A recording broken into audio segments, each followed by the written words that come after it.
ہم اکثر اوقات بہت ساری ویڈیوز دیکھتے ہیں جن میں ہمیں یہ بتایا جاتا ہے کہ بیوی کی کیا کیا ذمہ داریاں ہیں اور بیوی کے کیا کیا فرائض ہیں اور شوہر کون کون سے بیوی پر حقوق رکھتا ہے، اور بہت ہی کم ویڈیوز ایسی بنائی جاتی ہیں جن میں ہمیں یہ بتایا جائے یا یہ سمجھایا جائے کہ بیوی کے کیا کیا حقوق ہیں، اس کے شوہر کے اوپر اور بیوی کے ساتھ اس کے شوہر کا رویہ کیسا ہونا چاہیے۔ اسلام ایک مکمل ضابطۂ حیات ہے جو زندگی کے ہر پہلو میں ہماری رہنمائی کرتا ہے۔ اسلام جہاں عورت کو یہ سکھاتا ہے کہ اس نے سمجھوتے کس طرح سے کرنے ہیں اور اپنے شوہر کے لیے خود کو کس طرح سے تیار رکھنا ہے، اسی طرح سے اسلام شوہر کو بھی یہ حکم دیتا ہے کہ بیوی کے ساتھ اس کا رویہ کس طرح سے ہونا چاہیے اور اس کی بیوی کے اس پر کون کون سے حقوق ہیں۔ آج کی ہماری یہ ویڈیو آپ سب کے لیے مشعل راہ ہے۔ امید کرتی ہوں کہ آپ اس ویڈیو کو پورا دیکھیں گے۔ کافی ریسرچ کے بعد یہ ویڈیو بنائی گئی ہے۔ شوہر پر بیوی کے حقوق۔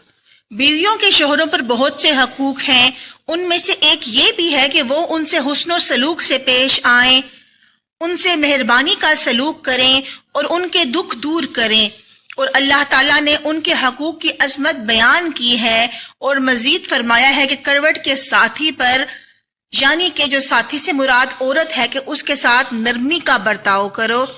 حضور اکرم صلی اللہ علیہ وآلہ وسلم نے ان 3 باتوں کی اس وقت وصیت فرمائی جبکہ آپ صلی اللہ علیہ وآلہ وسلم کی زبان اقدس وصال شریف کے وقت لڑکھڑا رہی تھی اور کلام انور میں ہلکا پن پیدا ہو چلا تھا۔ آپ صلی اللہ علیہ وآلہ وسلم نے فرمایا، نماز نماز اور وہ تمہارے ہاتھ جن کے مالک ہوئے انہیں وہ تکلیف نہ دو جسے وہ برداشت کرنے کی طاقت نہیں رکھتے۔ عورتوں کے متعلق اللہ سے ڈرو، اللہ سے ڈرو، وہ تمہارے ہاتھ میں قید ہیں، یعنی وہ ایسی قید ہیں جنہیں تم نے اللہ کی امانت کے طور پر لیا ہے اور اللہ کے حکم سے ان کی شرمگاہیں تم پر حلال کر دی گئی ہیں۔ حضور عالم صلی اللہ علیہ وآلہ وسلم کا ارشاد ہے کہ جس شخص نے اپنی بیوی کی بدخلقی پر صبر کیا، اللہ اسے مصائب پر صبر کے برابر اجر دے گا، اور جس عورت نے خاوند کی بدخلقی پر صبر کیا، اللہ تعالیٰ اسے فرعون کی بیوی آسیہ کے ثواب کے مثل ثواب عطا فرمائے گا۔ بیوی سے حسن و سلوک یہ نہیں کہ اس کی تکلیف کو دور کیا جائے، بلکہ ایسی چیز کو اس سے دور کر دیا جائے جس سے تکلیف پہنچنے کا خدشہ ہو، اور اس کے غصے اور ناراضگی کے وقت صبر کا مظاہرہ کرنا اور اس معاملے میں حضور کے اسوہ حسنہ کو مد نظر رکھنا۔ حضور اکرم صلی اللہ علیہ وآلہ وسلم کی بعض ازواج مطہرات آپ صلی اللہ علیہ وآلہ وسلم کی بات کو بتقاضۂ قدرت نہ مانتی اور ان میں سے کوئی ایک رات تک گفتگو نہ کیا کرتی تھی مگر آپ ان سے حسن و سلوک ہی سے پیش آیا کرتے تھے۔ ایک مرتبہ حضرت عمر فاروق رضی اللہ تعالیٰ عنہما کی بیوی نے آپ کی بات کو نہ مانا تو آپ نے فرمایا کہ اے لونڈی، تو میرے سامنے بڑھ بڑھ کے بات کرتی ہے۔ انہوں نے عرض کی کہ حضور اکرم صلی اللہ علیہ وآلہ وسلم کی ازواج مطہرات انہیں دے لیا کرتی، حالانکہ وہ آپ سے بہتر تھے۔ حضرت عمر نے فرمایا، حفصہ خائب و خاسر ہوئی اگر اس نے حضور کی بات رد کر دی۔ پھر آپ نے حضرت حفصہ سے فرمایا، ابن ابی قحافہ حضرت صدیق اکبر کی بیٹی پر غیرت نہ کرنا کیونکہ وہ حضور کی محبوبہ ہیں، اور پھر آپ نے فرمایا، انہیں حضور اکرم صلی اللہ علیہ وآلہ وسلم کی بات کو رد کرنے سے ڈرایا۔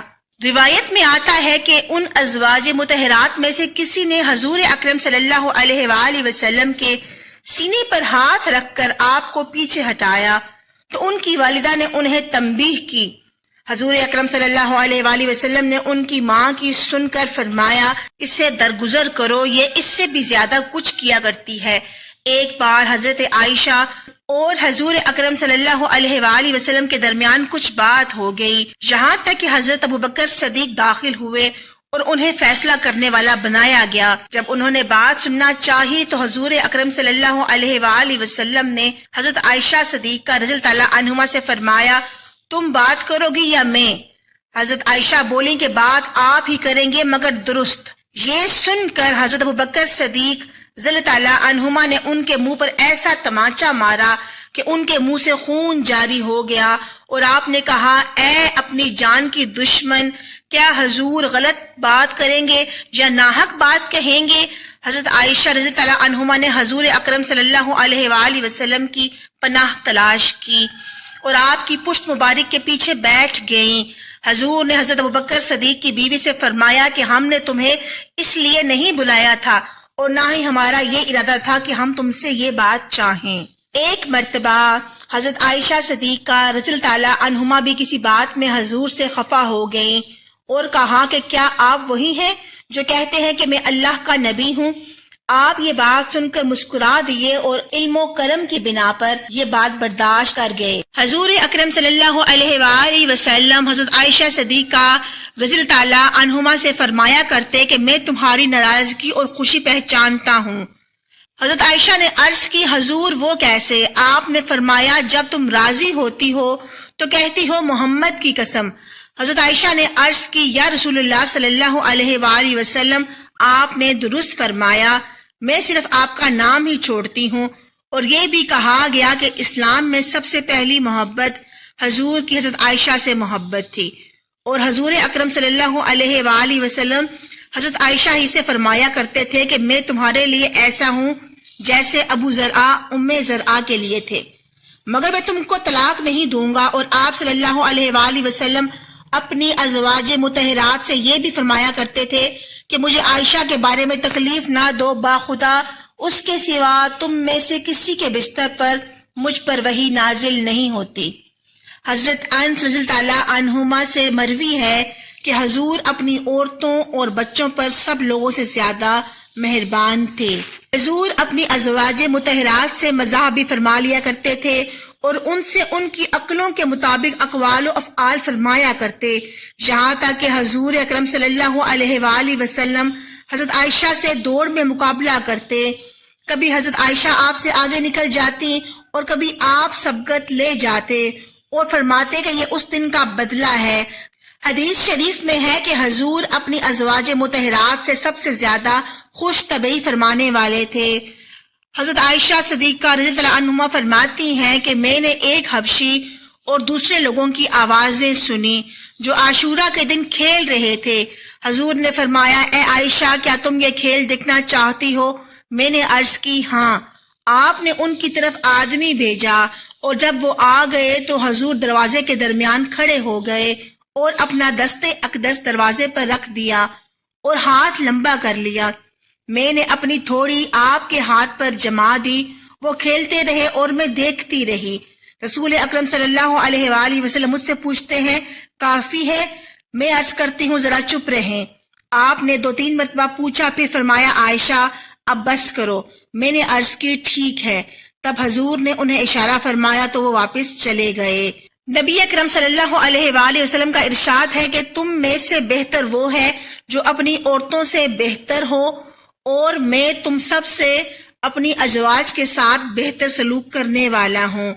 حضرت عمر فاروق نے فرمایا کہ غصے کے باوجود انسان کے لیے مناسب ہے کہ وہ اپنے گھر والوں کے ساتھ بچوں جیسا ہو، اور جب گھر والے اس سے کچھ طلب کریں جو اس کے پاس موجود ہو تو وہ اسے مرد پائیں، یعنی وہ مطلوبہ شے میں بخل نہ کرے۔ جناب لقمان نے فرمایا عقل مند کے لیے مناسب ہے کہ وہ اپنے گھر والوں سے بچے کی طرح ہو، اور جب قوت میں ہو تو جوانوں کی طرح ہو۔ حضور نے فرمایا اپنے گھر والوں سے سختی کرنے والا اور خود بینی میں مبتلا ہوتا ہے۔ اس سے مراد ہے کہ بد خلق، زبان دراز اور اپنے گھر والوں پر تشدد کرنے والا انسان۔ حضور نے حضرت جابر رضی اللہ عنہما سے فرمایا تم نے باقرہ سے شادی کیوں نہ کی؟ وہ تم سے کھیلتی اور تم اس سے خوش طبعی کرتے۔ ایک بدوا نے اپنے مردہ خاوند کی ان الفاظ میں تعریف کی، باخدا جب وہ گھر میں داخل ہوتا تو سدا ہنستا رہتا، جب وہ باہر نکلتا تو چپ رہتا، جو کچھ ملتا کھا لیتا اور جو کچھ موجود نہ ہوتا اس کے متعلق سوال نہ کرتا۔ یعنی شوہر کو ایسا ہونا چاہیے کہ بیوی اس سے کھل کر ہر بات کر سکے، شوہر کی موجودگی میں خود کو پرسکون محسوس کر سکے،